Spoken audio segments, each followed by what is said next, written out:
Oke teman-teman, hari ini kita bakal ngobrolin sesuatu yang fundamental banget buat Indonesia, Madilog. Kita akan coba bongkar gagasan super tajam dari Tan Malaka tentang kenapa cara berpikir sebuah bangsa itu harus diubah total kalau mau benar-benar merdeka. Coba deh, saya tanya, penjara apa sih yang paling bahaya di dunia? Nah, menurut Tan Malaka, jawabannya tuh bukan penjara fisik yang terbuat dari besi dan beton. Bukan, tapi justru penjara yang kita bangun di dalam kepala kita sendiri. Penjajahan terbesar katanya bukanlah soal rantai di kaki, tapi rantai tak terlihat yang membelenggu cara kita berpikir. Nah, disinilah letak masalahnya menurut Tan Malaka. Dia ngeliat bangsanya waktu itu tuh kayak terperangkap, bukan karena kurang pinter, tapi karena cara pandangnya masih tebal diselimuti oleh apa yang dia sebut ilmu untuk akhirat dan tahayul yang campur aduk. Ini nih yang jadi titik awal dari semua kritiknya. Jadi penjara tak terlihat ini apa sih sebenarnya? Tan Malaka punya nama untuk ini, logika mistika. Dan menurut dia, inilah biang kerok dari ketertinggalan dan jadi penghalang utama menuju kemerdekaan yang sejati. Apa itu logika mistika? Gampangnya gini deh. Ini tuh cara mikir yang dasarnya bukan sebab akibat yang jelas dan bisa dibuktikan. Cara berpikir yang lebih mengandalkan keyakinan, dogma, dan pasrah sama hal-hal gaib daripada mencari bukti nyata. Coba kita bedah lebih dalam ya.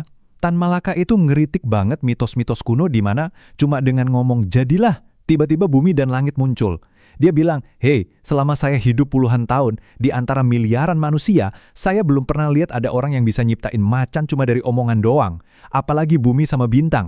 Buat dia itu cuma dunia dongeng, bukan kenyataan yang bisa kita analisis. Nah, slide ini benar-benar ngerangkum pertarungan gagasannya. Di satu sisi, ada logika mistika yang ujung-ujungnya ya stagnasi, pasif. Di sisi lain, ada ilmu bukti atau sains yang mendorong kita buat maju dan berinovasi. Jelas banget kan, yang satu itu penjara, yang satunya lagi kunci kebebasan. Oke, sekarang kita coba tarik konsep yang tadi agak abstrak ini ke dunia nyata. Kenapa sih cara berpikir begini tuh bahaya banget buat kemajuan sebuah negara? Ini dia intinya.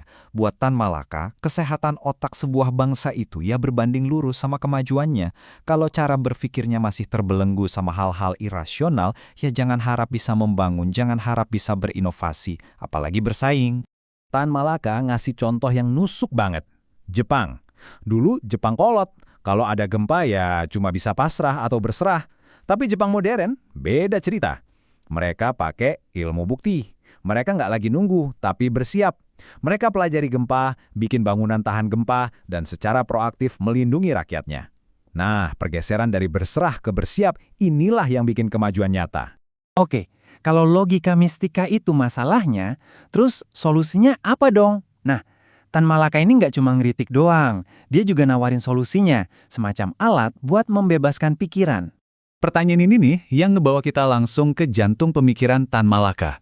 Jawabannya, sebuah metode berpikir yang dia ciptakan sendiri. Dan inilah dia, Madilog. Ingat ya, ini bukan sekedar filsafat yang ribet di atas kertas. Ini dirancang sebagai alat berpikir yang praktis, semacam pisau bedah buat menganalisis kenyataan secara logis dan ilmiah. Prosesnya gimana? Sebenarnya simpel dan terstruktur. 1. Materialisme. Lihat dunia apa adanya, mulai dari fakta dan benda yang nyata yang bisa kita lihat dan sentuh. 2. Dialektika. Kita harus sadar kalau segala sesuatu itu selalu bergerak, selalu berubah, dan penuh pertentangan yang justru mendorong perubahan itu. Dan yang ketiga, logika. Pakai akal sehat, pakai aturan berpikir yang benar buat narik kesimpulan dari semua itu. Dan ini poin yang krusial banget.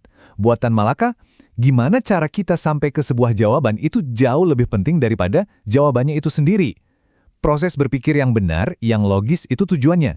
Bukan cuma sekedar hafal jawaban akhir doang.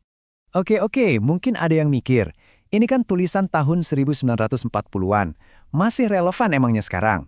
Nah, justru di sini menariknya. Ternyata gagasan Tan Malaka ini malah jadi jauh lebih relevan di era digital sekarang. Yuk kita rangkum jadi 5 poin penting. 1. Penjajahan paling ngeri itu penjajahan mental. 2. Irasionalitas dan tahayul itu penghambat kemajuan. 3. Merdeka sejati itu butuh pikiran yang rasional. 4. Madilog itu alatnya buat ngelatih pikiran kritis. Dan kelima, yang paling penting nih, mempertanyakan cara kita berpikir itu sendiri adalah sebuah tindakan revolusioner.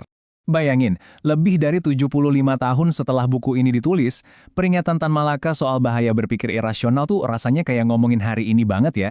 Logika mistika itu nggak hilang, teman-teman. Dia cuma ganti baju aja. Bermetamorfosis ke bentuk-bentuk baru yang lebih canggih dan lebih cepat menyebar di era kita sekarang. Sekarang, coba kita lihat sekitar kita. Waktu hoax dan misinformasi nyebar kayak api, bukankah itu bentuk logika mistika modern? Percaya dulu, cek belakangan. Waktu kita fanatik sama satu tokoh sampai nggak bisa dikritik, bukankah itu sisa-sisa cara berpikir feodal? Pertanyaan besarnya buat kita semua, gimana caranya kita bisa pakai metode Madilog, cari bukti, berpikir runut, pakai logika, di tengah lautan informasi digital yang kadang menyesatkan ini? Dan kita tutup dengan pertanyaan pamungkas dari Tan Malaka, yang sebenarnya adalah pertanyaan untuk kita semua. Kemerdekaan sejati itu dimulai dari pikiran. Pertanyaannya, apakah pikiran kita saat ini sudah benar-benar merdeka? Ini bahan renungan yang dalam banget